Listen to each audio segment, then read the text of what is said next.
The confidence with which many people approach the decision to have children is striking. It is often treated as morally self-evident, as though reproduction requires no ethical justification beyond instinct or cultural expectations.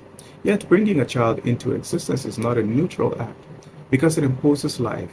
It imposes life with its suffering, its uncertainty, its illness, and eventual death on someone who cannot consent.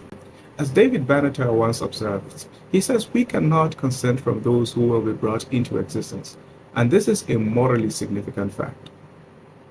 Once that point is acknowledged, the burden begins to shift, because what warrants placing another being inside the condition of existence without the being's consent? To clarify matters, it is vital to examine where procreation is celebrated the most. In religious communities, religious traditions have historically insulated procreation from scrutiny by framing it as sacred. For instance, in the Hebrew Bible, the first blessing given to humanity is the blessing of reproduction, to be fruitful and multiply. And in Psalm 127, children were called divine reward. Jewish narratives elevate prolific parenthood through Abraham, saying, I will make you exceedingly fruitful, and through Hagar, whose son Ishmael is promised nationhood. Even further, Christianity intensifies this sacralization through the veneration of Mary, whose womb becomes the site of divine incarnation. Islam likewise describes children as gifts from God. It says, from your spouses he gives you children and grandchildren.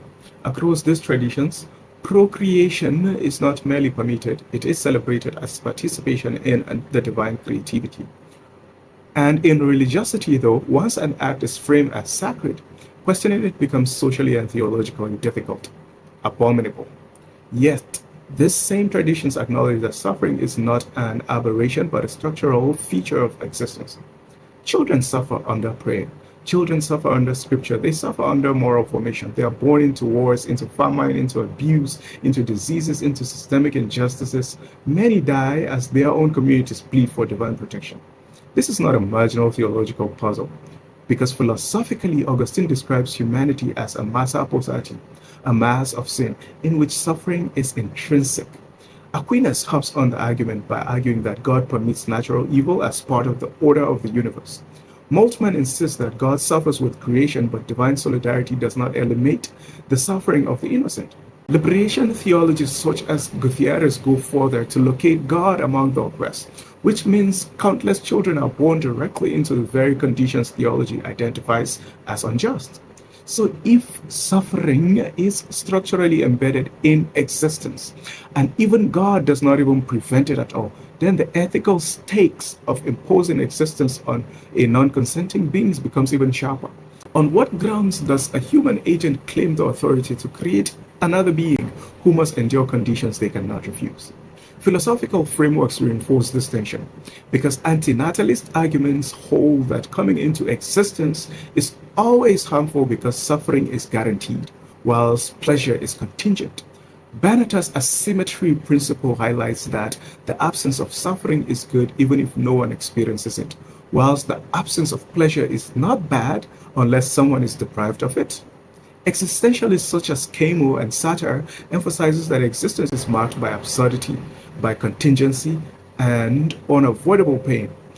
Camus' call to revolt presumes a consciousness already present, a luxury the unborn do not possess.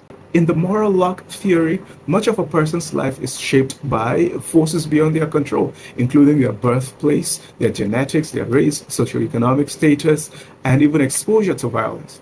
Procreation therefore imposes a life whose risks are determined by luck rather than by agency. Phenomenology adds another dimension to the argument, because Levinas argues that ethics begins with the vulnerability of the other.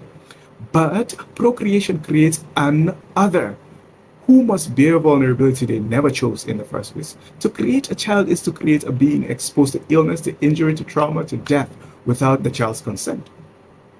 Across this framework, the conclusion is very consistent. Existence is inherently risky, and imposing it on a non-consenting being is ethically weighty. There is always a psychological dimension to every argument, because many people project meaning, stability, emotional repair onto children, but a child is not a therapy. A child is not an existential resolution. A child is a separate consciousness inheriting consequences they did not choose. The emotional benefit sits with the creator, whilst the existential risk sits with the created. Reproduction can therefore become a self-serving act without being malicious. Taken together, these considerations point to a central tension. Is it morally defensible to create a life to satisfy a parent's desire when the child inherits a vulnerability they never asked for? Asking such a question is not a denial of joy or beauty. It is an acknowledgement that these goods do not erase the ethical burden of imposing existence. The theological traditions that sacralizes procreation, the philosophical framework that highlights the inevitability of suffering, and the psychological motivation that shape reproductive desire all converge on a single point. Procreation is not morally neutral. It is an immense act with irreversible consequences for someone who cannot choose it. To bring a child into existence is to impose vulnerability, risk, and suffering on another's consciousness without their consent.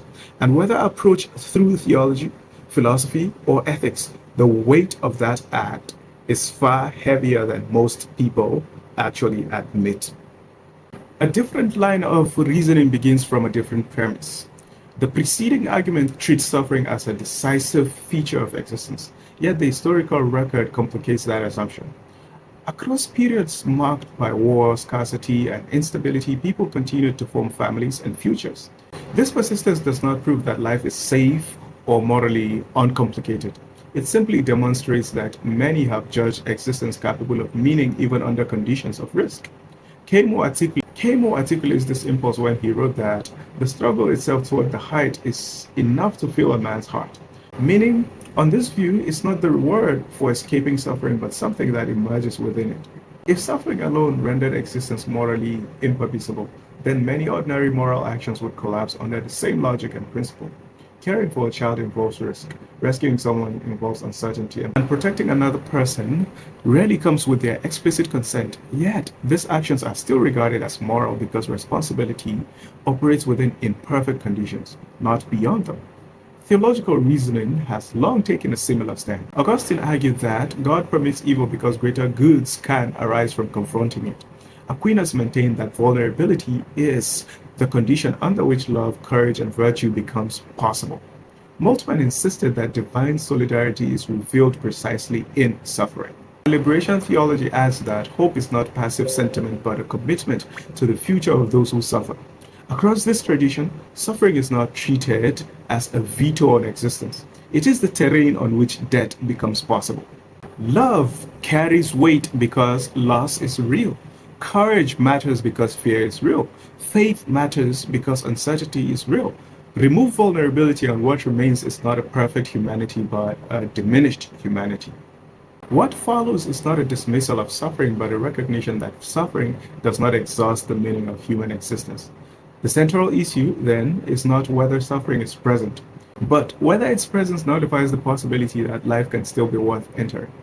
Historical patterns suggest that many have answered in the negative, not through abstract argument, but through the repeated decision to continue despite uncertainty. That pattern does not settle the moral debate, but it does indicate that the value of existence cannot be reduced to the presence of suffering alone.